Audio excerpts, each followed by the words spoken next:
Continuing production of The Open Mind has been made possible by grants from the Rosalind P. Walter Foundation, the Bluestein Family Foundation, Carnegie Corporation of New York, the Malkin Fund, the Center for Educational Outreach and Innovation at Teachers College, Columbia University, and from the corporate community, Mutual of America and Rudolph Finn.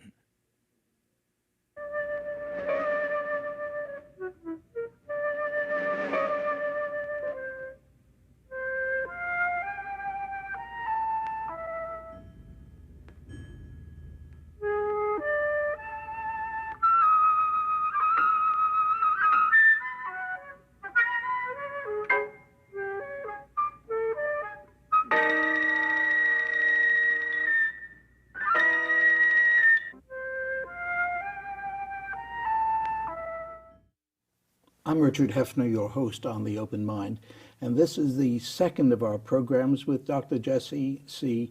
Gruman, the President and Executive Director of the Center for the Advancement of Health, a Washington-based policy institute funded by the John D. and Catherine T. MacArthur Foundation and other foundations to translate health research into effective public policy and private practice. So let's pick up from last time, and I wanted to ask you about something you said at the very beginning of the program that I think of our last program that relates to something you said at the very end that I want to pick up too. You talked about the difference in the practice of medicine now that science has not intruded but made itself available. What do you mean? How has it affected medical practice? And don't doctors today make use of all of the science at their disposal? Well, I think we need to start with the notion that medicine is very much a mixture of science and art or experience, science and judgment. And if you remember, if you think that science always talks about risk, and it talks about risk in groups of people, and the job of a physician in understanding science relative to the patient sitting in front of him or her, it's to say, okay, given this data about the population of people who have this disease, what does that mean about the patient who's sitting in front of me, who may have a whole different family history and may have other diseases at the same time? So that's that's in some ways that's the complicated part of being a physician.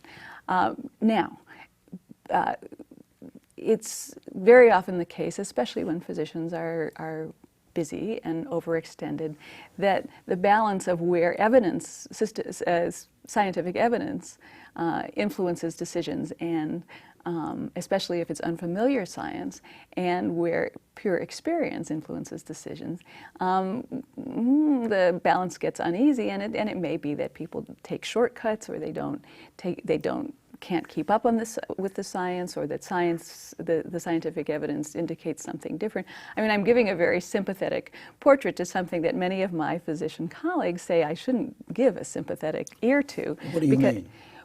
What do you mean sympathetic? Sympathetic in that I guess I can understand how physicians would ignore evidence. And many of my physician colleagues would say that you're cutting too much slack. Evidence is evidence, and that should drive all of physician practice. And fundamentally, that's a belief that I have, that science is the rudder that's going to help us achieve better health, whether those are health decisions that I personally make, or whether those are health decisions that a physician makes in collaboration with me about what treatments I'm going to get. But as it happens right now, physicians don't use evidence a lot of the time. They don't use science to guide their practice very frequently. But of course, you made the point that sometimes that science is difficult to access.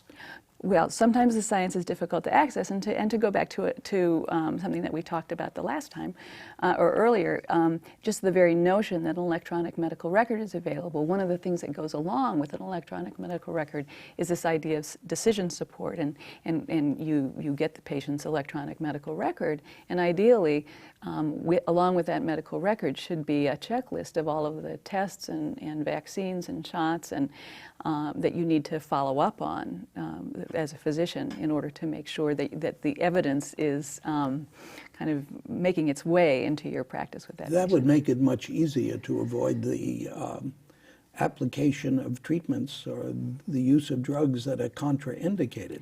That's one of the things that's behind the drive to increase the use of the development and use of electronic medical records. That not only does it keep all of the patient's information together, but it also provides the physician with decision support and information about drug interactions and so on, so that a lot of the medical errors, which is another big problem, in addition to not following the evidence for various treatments, it's that there simply are errors. And electronic medical records will hopefully cut down a lot on both of those, assuming that they're operating well and that people are making use of them. Now, there have been reports, certainly a year or so ago, 2 years ago, of the magnitude of medical errors. It was quite shocking. Quite shocking. Is that, do you suspect, as true today? Yes, I do. I think that there are a lot of efforts being made to address the medical error problem. Some of them having to do with how hospitals operate, some of them having to do with electronic medical records and various other electronic systems that kind of keep information systems that make doing the right thing the default option. Kind of, you know, so that it's more difficult to prescribe a drug with a bad interaction than it is to prescribe the one that doesn't have the interaction. Now, talking about doing the right thing, yeah. It seemed to me that in our first program together, you were talking about something that was, to my ear, doing the wrong thing, and that had to do with legislation relating to the comparison of drug effectiveness. Did I understand correctly? Right. One of the ways that we can, there are many drugs in a similar drug class that it's unclear how they're different from one another. So, for example, there are all these cholesterol drugs, and there haven't been in the past any incentives for the pharmaceutical industry to test the various drugs head to head and say, is this new drug different from this old drug? Is it more effective or less effective? Every once in a while you see a study like that come out, and usually it makes a big wave because sometimes one drug will be very much more effective than the other, or one drug will create problems in another. We just saw that recently with the risk of suicide in kids, that, you know, when drugs were put up side by side, there was a real difference in the outcomes. In the Medicare Modernization Act, there's an explicit prohibition from using federal funds to do those kinds of studies. Prohibition against, yes. rather than encouragement for. Yes. Why is that? Well, or how did that come about? Well, I think it's the influence of the pharmaceutical industry, which has very little interest in actually having that kind of work done because there are economic consequences. I should note that there's a, almost directly in response to that, there's a coalition of large employers and state governments who pay for drugs under Medicare, who are very interested in these comparisons being done, and they've joined together in a coalition and they're paying for those comparisons. And that will influence their drug buying and hopefully will provide information for insurers around the country so that the drugs that appear on their formulary are ones that actually work and are that the cost-benefit relationship of the drugs that are chosen to offer people are beneficial. Do you feel that we have benefited in terms of our national health by the extraordinary number of, amount of, and extent of drug pharmaceutical commercials? Commercials. The advertising on the air, in print, everywhere you turn. Yes. Well, you know, I believe that people should be educated. And if you ask the pharmaceutical industry, they will tell you that drug advertising educates consumers. But I have yet to see an advertisement for a drug that says that this drug, it has an effect that's 11% greater than a placebo, or that this drug is 3 times as expensive as a drug that has a comparable impact on a disease. That's, to my mind, or even worse, this drug has this kind of side effects under these kinds of conditions, and this drug doesn't have those kinds of side effects. To my mind, that's education. And the kind of promises that you see. I was just flashing through which example could I give, and I really don't want to pick one out, but the kind of promises that you see portrayed in television ads and print ads for drugs are, I think, alarming, and I don't think that they're helpful to people in actually making decisions. It was the Federal Drug Administration, wasn't it, that finally permitted that kind of general public advertising of drugs? Yes, they did. There's only, I think only 2 other countries permit that kind of advertising. Do you think we should go back to the situation before? Gosh, yes, but not having any sense that that's a possibility. I think it's far more important that we fund the Federal Drug Administration, the FDA, to enforce truth in advertising, which is simply not done now. The level of enforcement of advertisements and truth in advertising is vastly underfunded. And one would think willfully so, on the part of legislators who really don't want to see, have been influenced by the pharmaceutical industry, who really don't want to see this constrained. Was the assumption made when we entered the age of advertising for what had been not over-the-counter but prescription drugs, was the assumption that there would be truth in advertising follow-up? Oh, I think certainly there was that assumption. I'm sure that there was that assumption. And, many people, I think it's very interesting. I think many people believe that the pharmaceutical industry couldn't advertise like that unless it was true, because the government is watching over. I mean, You have a person like that sitting right in front of you. That was my assumption. Oh, it was. Well, you think that assumption is bad, listen to this assumption. Another one where people believe that the government is watching over you is in the area of food supplements and vitamins. Now, the interesting thing about food supplements and vitamins is that they don't have to show that they don't have to do any research in order to make a certain kind of claims.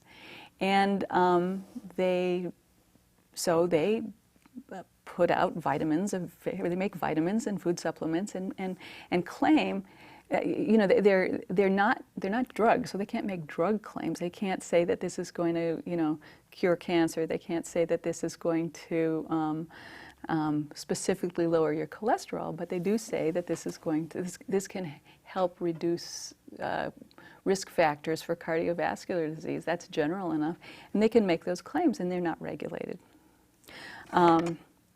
Every once in a while, you see someone who's stepped so egregiously over the line that they get slapped down for advertising problems. But for the most part, food supplements, which, as I said, include vitamins, include all of the things in the GNC store that are claiming to be energy and vitamin and strength and preventive. Those things are not regulated. They're very loosely regulated, even in terms of their ingredients. If you had to, and I'm going to ask you to do so, think about now and then, put whatever framework you want around this.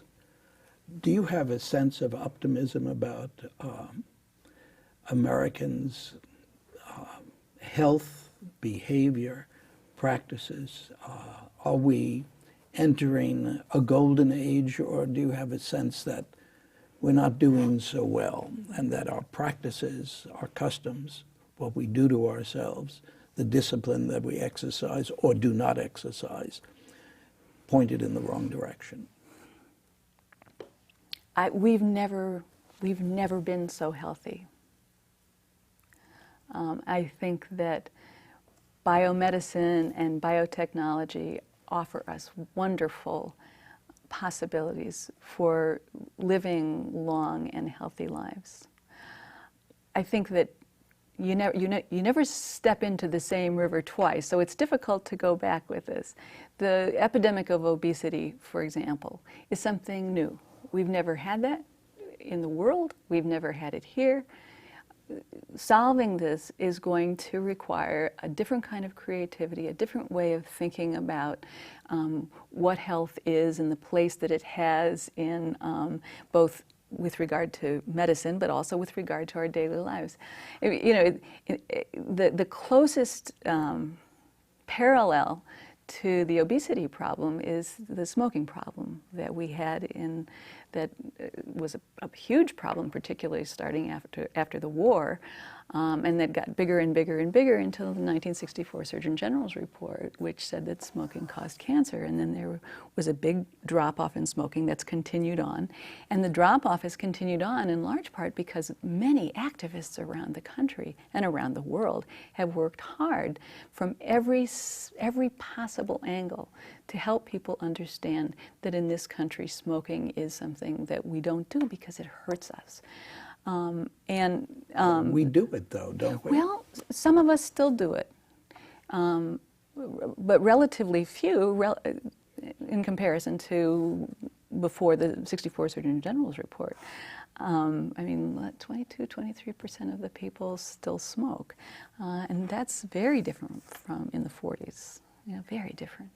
And the health impact is very different. When you see what's happened to lung cancer and cardiovascular disease in the cohort that stopped smoking, it's really dramatic and it's wonderful.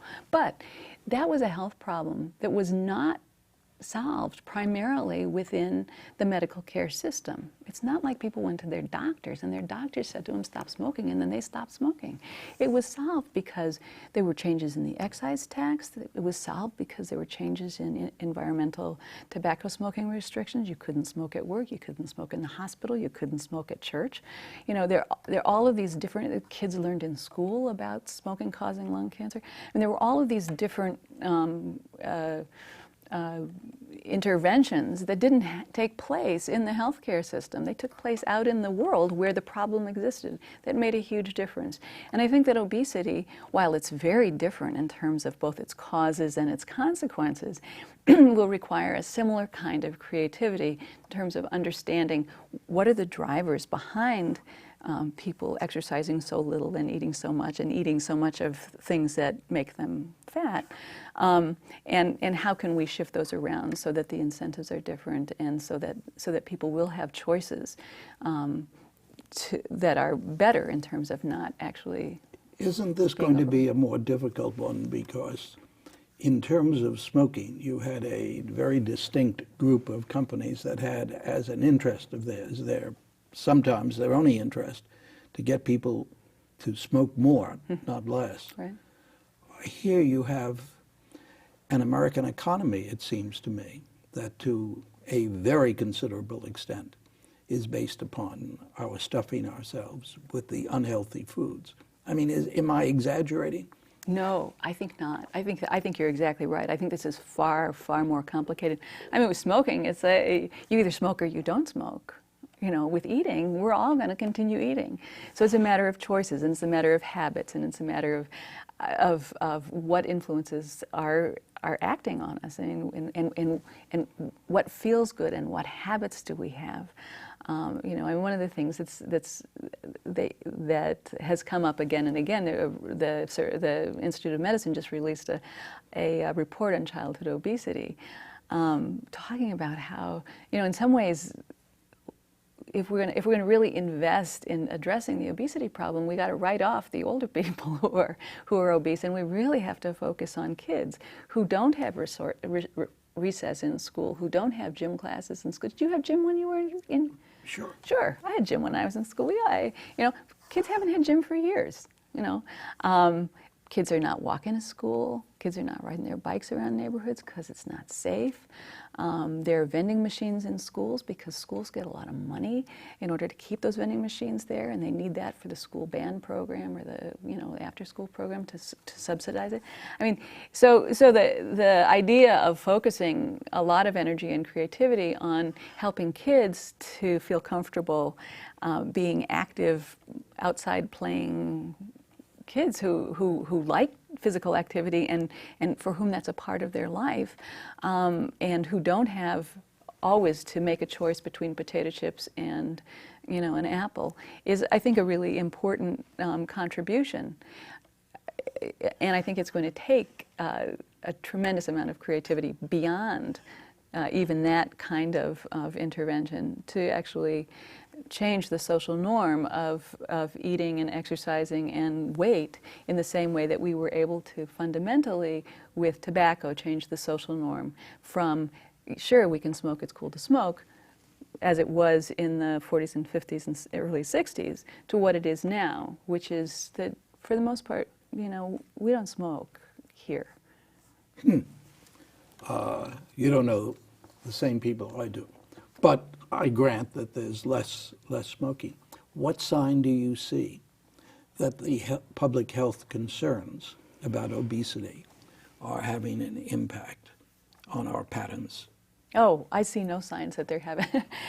I think that the recognition of obesity as a problem is fairly recent. There was a Surgeon General's report, I think in 2000, excuse me, that identified the obesity epidemic, and that kind of set off this cascade of interest in this topic. And since then, there's been an obesity summit with some professional group about every week or so. But the important thing is that it's taken us a couple generations to get to this point, and it's going to take us a while to undo it. Right now, we're still trying to figure out what the landscape is. What are the things that feed into it, and where's the political and personal will to influence those things to actually make a change?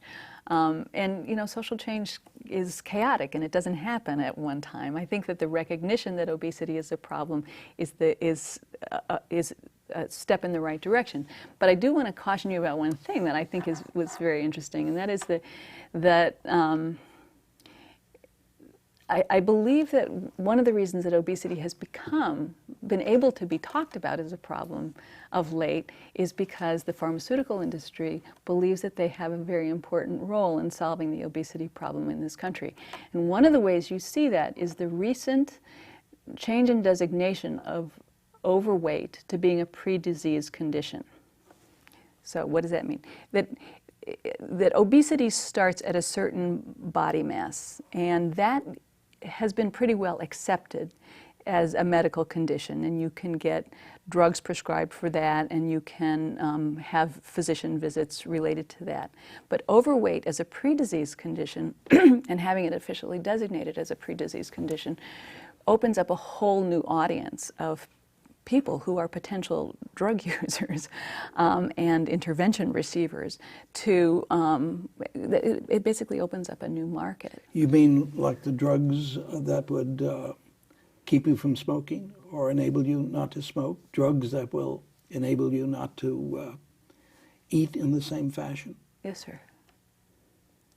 So there's a. You scare me. Well, I'm sorry. But this is to come back to a theme that we've kind of been edging around for this entire discussion.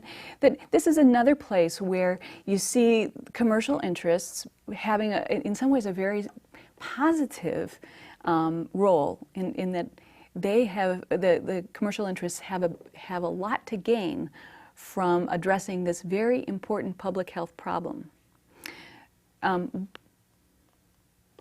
But it's very important that the public health problem be addressed and it be thought of, and that it be considered, and that money go towards it, and that people care about it, and we reorganize ourselves so that little kids don't have to grow up with this sense of that their bodies don't fit them because they're taking drugs. No, don't do the drug thing here. I mean, the important But you thing, just did it. well, it's not because they're taking drugs. It's because this is a really important public health problem. And the pharmaceutical industry, on one hand, stands to benefit tremendously. On the other hand, the pharmaceutical industry is contributing to the notion that this is a problem we have to solve. And indeed, this is a problem that we have to address because people are suffering unnecessarily because of it. And, you know, obesity is not a matter of, you know, just saying, oh, God, I'm just going to eat. Obesity is highly overdetermined. That means that there are a variety of forces that impinge on individuals as they're making decisions about how they spend their days. Many of them are within an individual's control. I'm going to eat this, I'm not going to eat that. I'm going to go for a walk, I'm not going to go for a walk. But many of them are not. It's not safe outside. I don't have access to good food. Good food is too expensive for me. It's a very complicated thing. And you know, to come back to an idea that we talked about a really long time ago in this discussion, and that is the idea of behavior and kind of what role does behavior have in making use of what we know.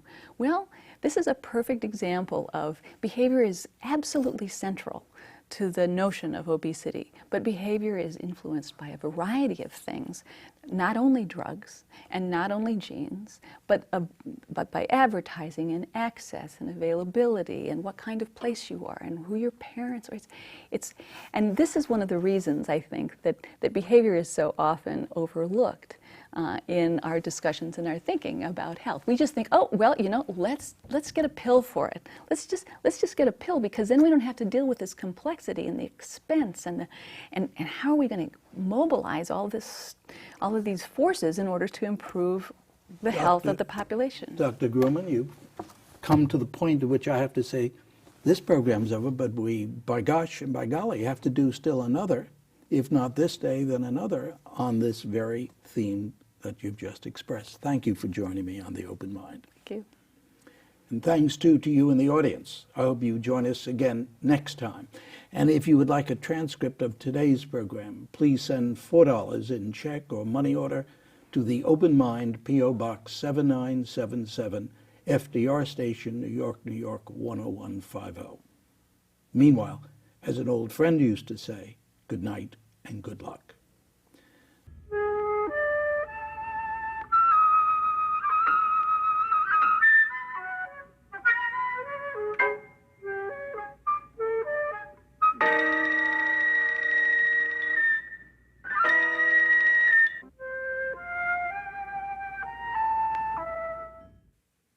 For nearly a half-century now, our purpose here has been to provide the light of reasoned discourse rather than the heat of verbal battle.